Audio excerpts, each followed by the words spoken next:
នៅក្នុងលោកីគ្មានអ្វីទៀងទាត់ដួងចិត្តប្រតិពតក៏បីកុំឆ្កងផ្ដល់ភៀមក៏ក្តៅញាតភៅភូមិផងឲ្យស្របតាមក្តីបំណងដែលបងតែងគិតតែងបងមិនស្រឡាញ់បងសុំគិតជាថ្មី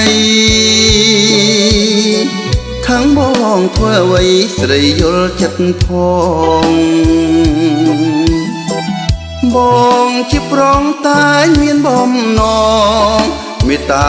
យកចិត្តបងផងបងជាអង្គការចិន្តាប្រណីធម្មជាតិជាមនុស្សវាសនាបានគូសំងាត់ប្រៀបដូចដួងខែបាំងឆាត់ទុកព្រួយមិនបាត់រាល់ថ្ងៃរលាយផែនដីស្លឹកធម៌ទាំងបីជាប់ប្រាណតើចិត្តអ្នកសាងមកពីអ្វីសិលធម៌ទាំងបីអ្វីក៏គ្មាន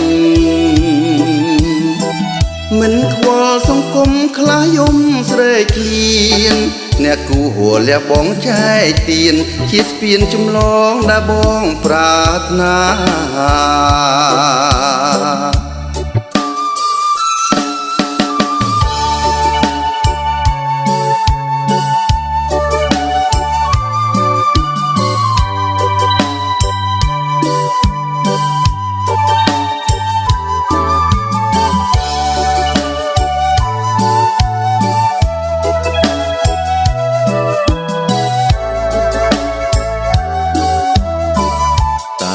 ចិត្តអ្នកសាងមកពី